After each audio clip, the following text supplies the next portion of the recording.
Lines மீடியாவுக்கு நீங்கள் அளித்து வரும் ஆதரவுக்கு மிக்க நன்றி. தொடர்ந்து எங்களுடன் இணைந்திருங்க. லைக் பண்ணுங்கள், சப்ஸ்கிரைப் பண்ணுங்கள், நண்பர்களுக்கு பகிருங்க. நாம் இணைந்து பயணிப்போம்.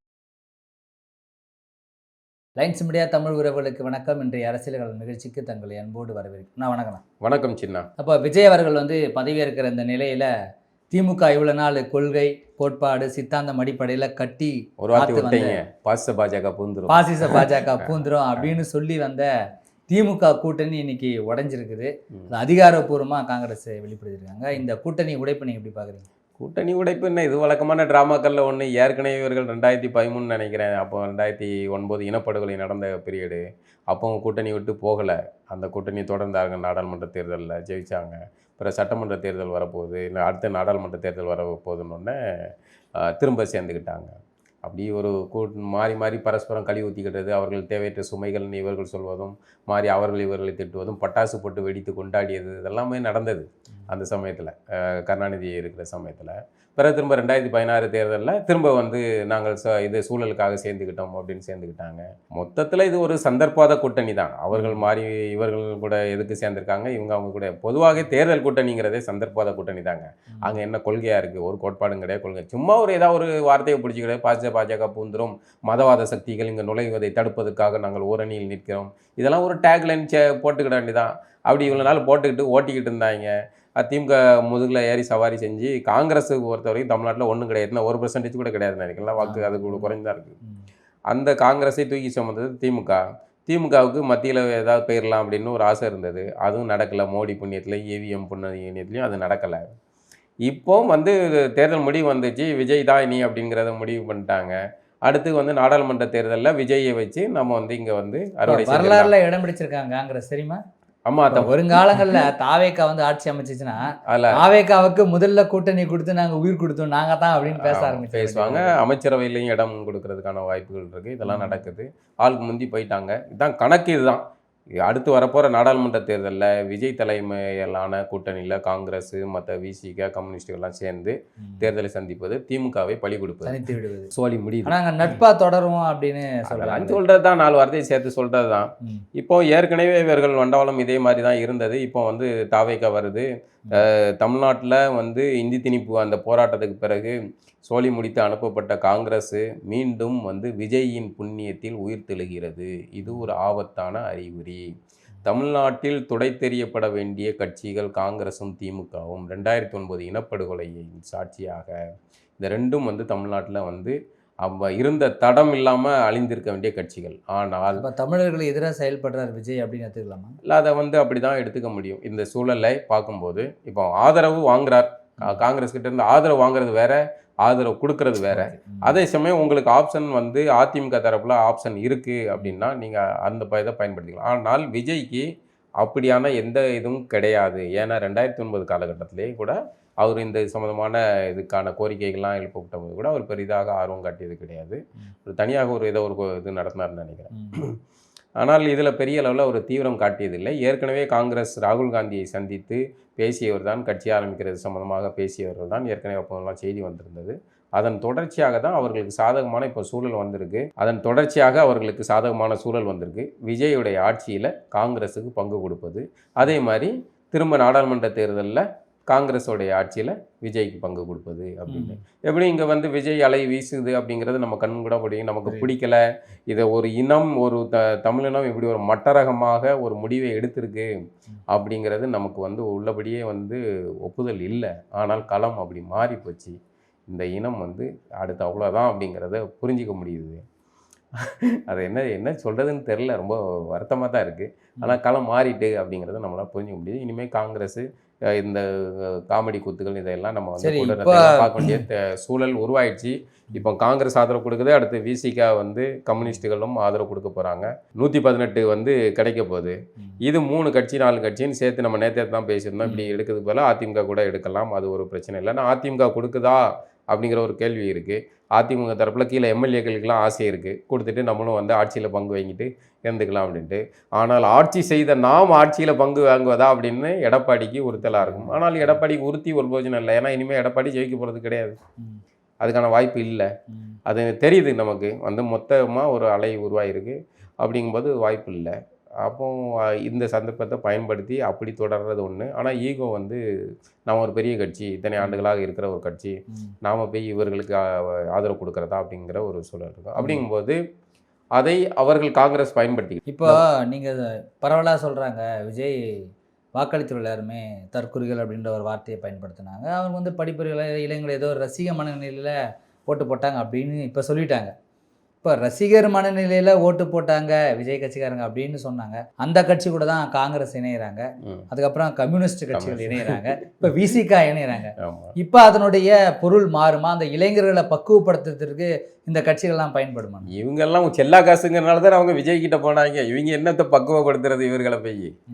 இவர்கள்ட்ட ஒரு பக்குவப்படுத்துறது சரக்கு இல்லை அப்படிங்கிறனால தான் அவன் விஜய் தேடி. இப்போ நாங்கள் கொள்கை அடிப்படையில் என்ன கொள்கையில நீங்க பதவிக்காக ஆசைக்காக நான் எப்படி மாற முடியும் அப்படின்றதெல்லாம் பேசுறாங்க. இல்லை, அதைத்தான் சொல்ல. இது வந்து என்னன்னா கடைசியில் என்ன இருந்தாலும் திமுக கூட சேர்ந்து நமக்கு வந்து வாங்கிட்டோம். ஆனால் இந்த சந்தர்ப்பத்தை திமுக எப்படி உங்களை அசிங்கப்படுத்துது? இந்த சந்தர்ப்பத்தை பயன்படுத்திங்க. நேற்று கூட இதே வாய்ப்பு திமுக கிடைச்சிருந்தா திமுக ஆலோசனை கேட்குமா?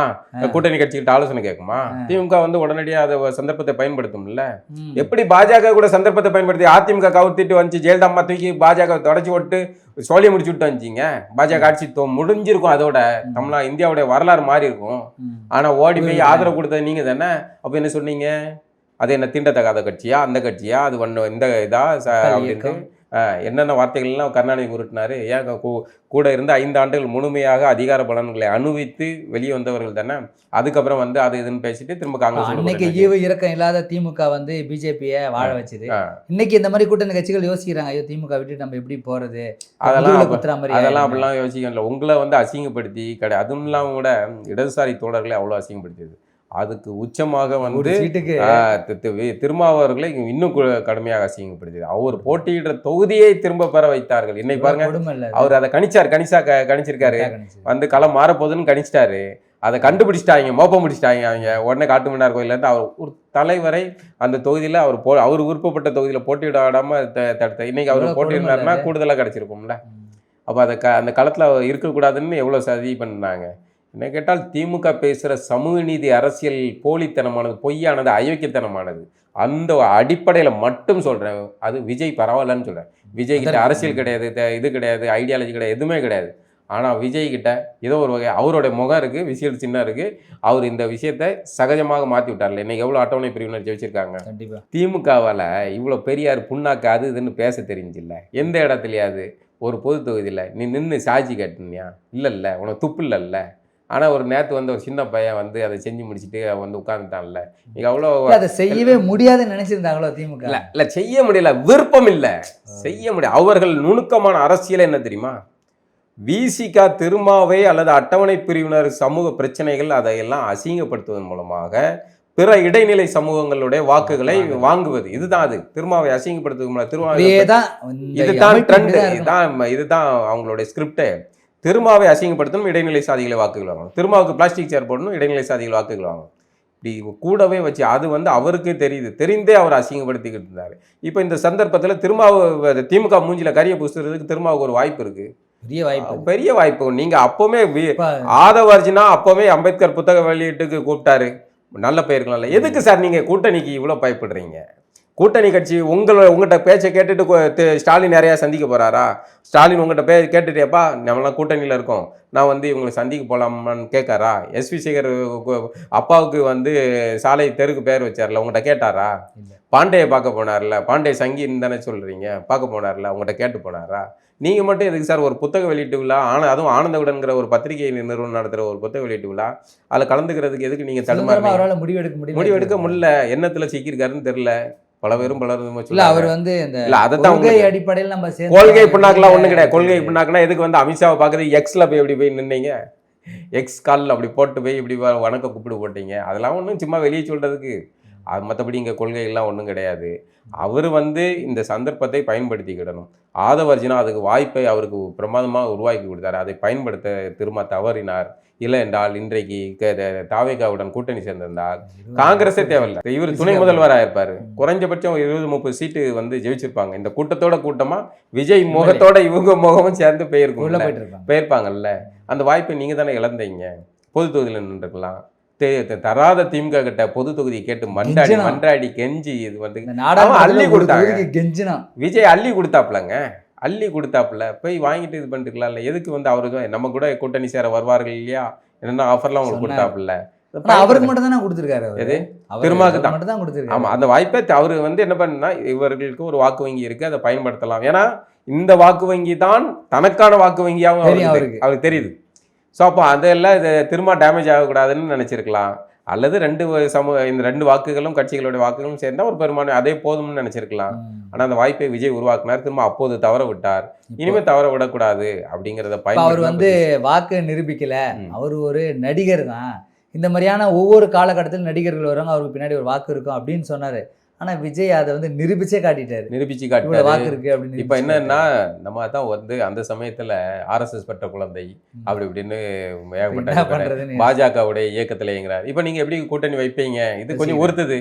அது என்ன அரசியல்வாதிகள் தானே மாற்றி 2 வார்த்தைகளை போட்டு ஆமாம் இப்போது விஜய் வந்து புனிதராகி விட்டார், அவர் வந்து சர்ச்சு வாசலில் முட்டில் போட்டு முழங்கால் நடந்து போன போதே வந்து அவர் பாஜகவின் இயக்கத்தில் இல்லை என்பதை நாங்கள் கண்டுபிடித்து விட்டோம் அப்படின்னு 4 வார்த்தையை உருட்ட வேண்டியதா. அப்படிதான் உருட்டுவாங்க. பாருங்க, நடக்கும் பாருங்க. இந்த வீடியோ வர்றதுக்கு முன்னாடி அதான் நடக்கும். நாங்கள் வந்து மதசார்பற்ற அல்லது பாச பாஜக இங்க நுழைவதை தடுப்பதற்கு நேத்தே சொல்லிட்டாரு. ஆமா, அதைத்தான் சொல்லுவாங்க. இது ஸ்கிரிப்டடு தான் தெரியும், இதைத்தான் சொல்லுவாங்க.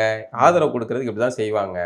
திமுகவும் கூட இந்த ஆதரவு கொடுக்கறதை ஒரு மறைமுகமா விரும்பத்தான் செய்யும்.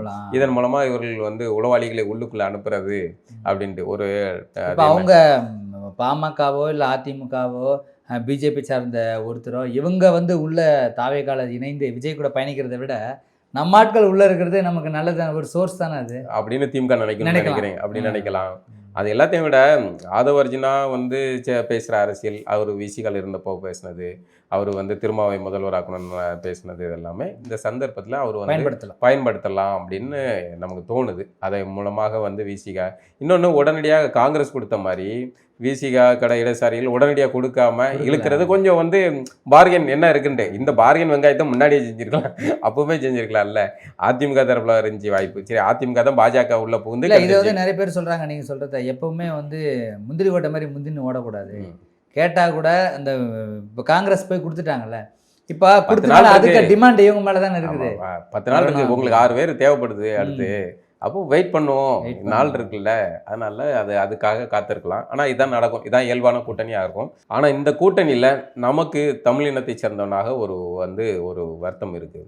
தமிழ்நாட்டில் காங்கிரஸ்ங்கிற ஒரு தமிழின படுகொலையில் முக்கிய பங்கு வகித்த கட்சி வந்து முற்றிலுமாக ஒழிக்கப்பட வேண்டிய கட்சி. அந்த கட்சி மீண்டும் ஒரு வாய்ப்பை வளர்ச்சியை இங்கே அடையுது அப்படிங்கிறது ஆபத்தானது. ஏற்கனவே அது திமுக கூட சவாரி செஞ்சு வளர்ந்துக்கிட்டு தான் இருக்கு. இந்த கட்சி நீங்க வளரணும் எப்படி சொல்றீங்க? மக்கள் வாக்களிக்கிறதுக்கு தயாரா, மக்கள் வாக்களிக்க தயாரில்லை. ஆனால் இங்க சட்டமன்றத்துல அது வந்து நுழையுது. அமைச்சரவையில் இன்னும் அதிகமா விஜய் கூட அமைச்சரவையில் இணைவார்கள், வாய்ப்பு கொடுப்பாங்க. ஏன்னா விஜய் ஏற்கனவே அறிவிச்சிருக்கார், நம்ம கூட மற்றவர்கள்லாம் இணைவார்கள் இல்லையா, அவர்களுக்கு ஆட்சியில் பங்கு கொடுக்கலாம் இல்லையா அப்படிலாம் பேசியிருக்காரு. ஸோ அப்போ இந்த எல்லாம் வந்து அந்த பார்கென் நடக்கும், அந்த ஆட்சியில் பங்குங்கிற இது வரும். ஏதாவது அமைச்சரில் 4 அமைச்சர் கொடுக்கத்தான் செய்வாங்க, அதெல்லாம் நடக்கும். காங்கிரஸின் ஆதரவை பெறுவதற்கு பதிலாக அதிமுகவின் ஆதரவை கூட பெறலாம். ஆனால் அதிமுக வந்து பாஜகங்கிற ஒரு கொல்லிக்கட்டையை வந்து காதுக்குள்ளே சொருகி வச்சுட்டு உட்காந்துக்கிட்டு இருக்கு. அதிமுகவை சோழிய முடித்ததே வந்து பாஜக தான்.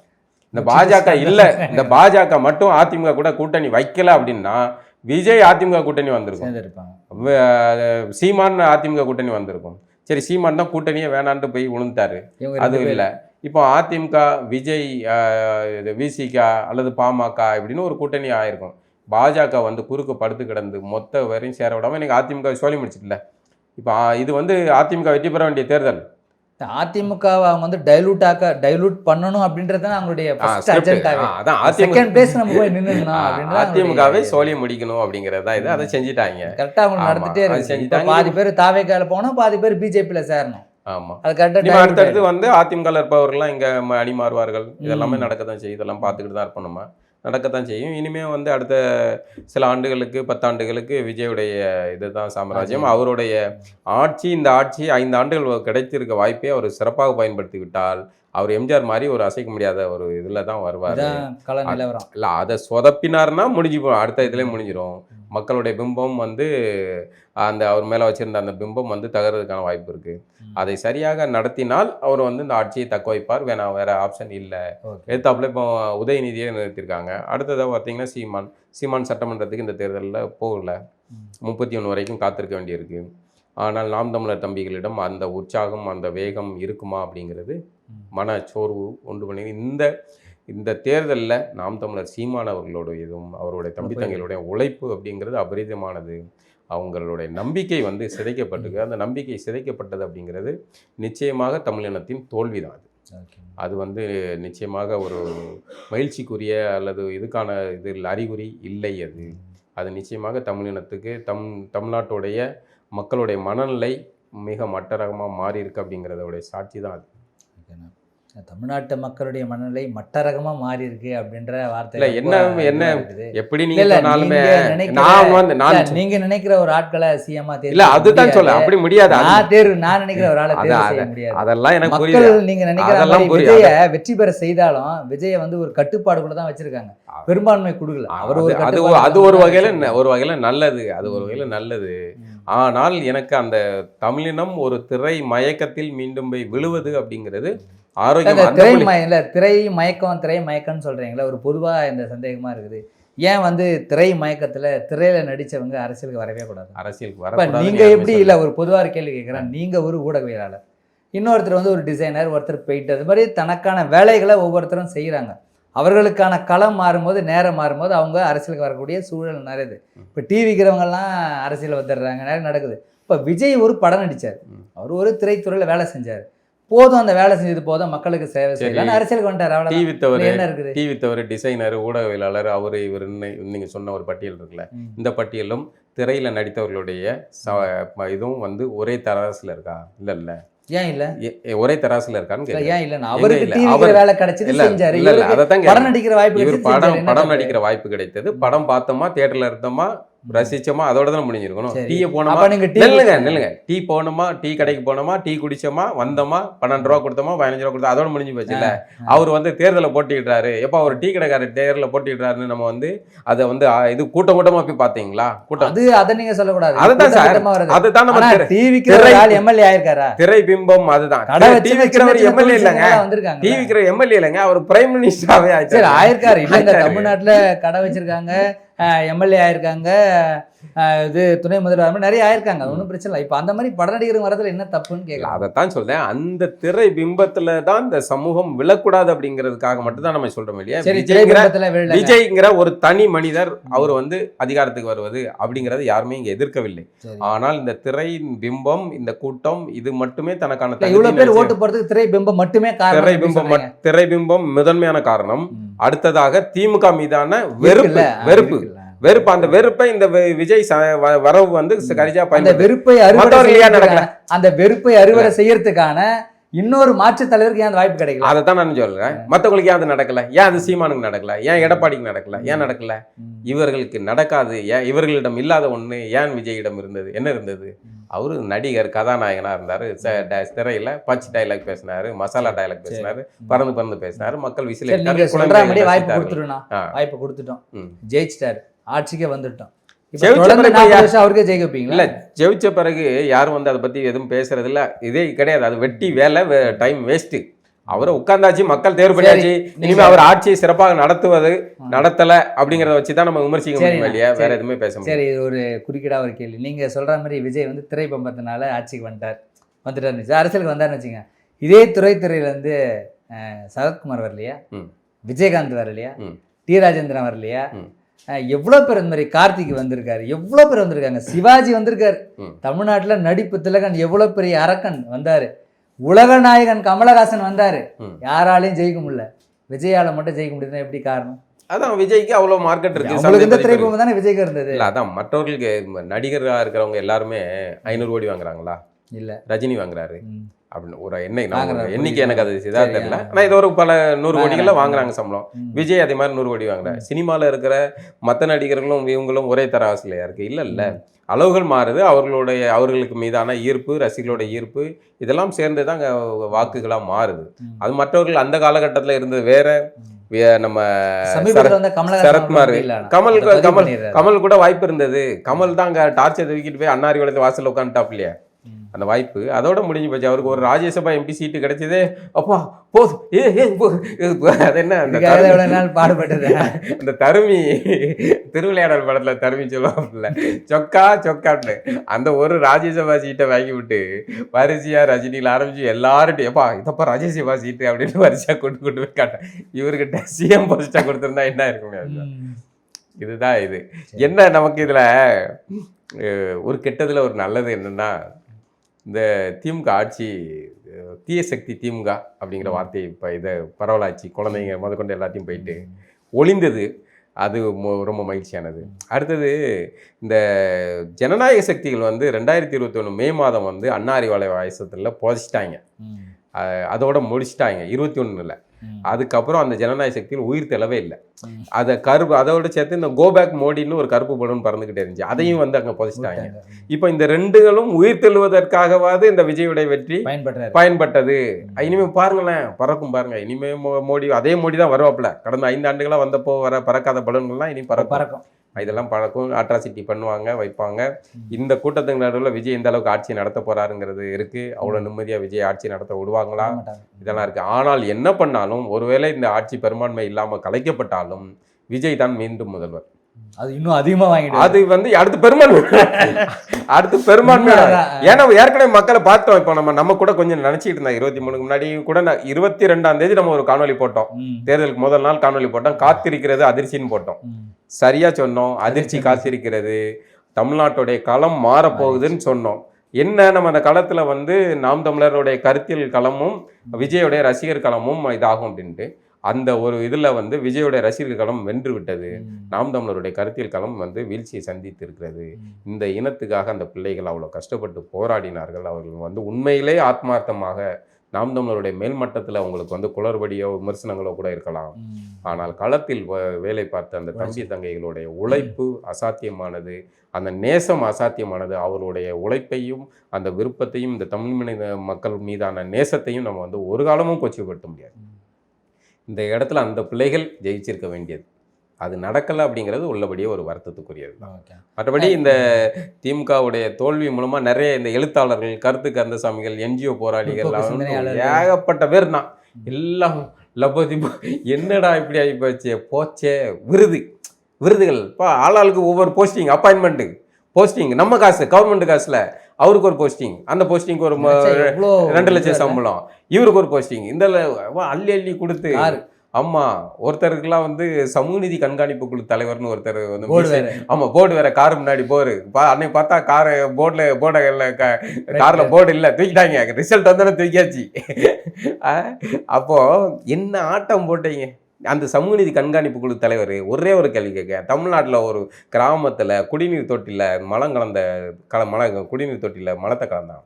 பாதிக்கப்பட்ட மக்களையே வந்து குற்றவாளியை மாற்றினாங்க. அந்த சமூக நீதி வாயில் என்னத்தை வச்சிருந்தார். எவ்வளோ ஐயக்கத்தனை, எவ்வளோ ஒரு சட்ட ஒழுங்கு பிரச்சனை இருந்தது, எவ்வளோ சாதிய வன்கொடுமை பேசுவோம்.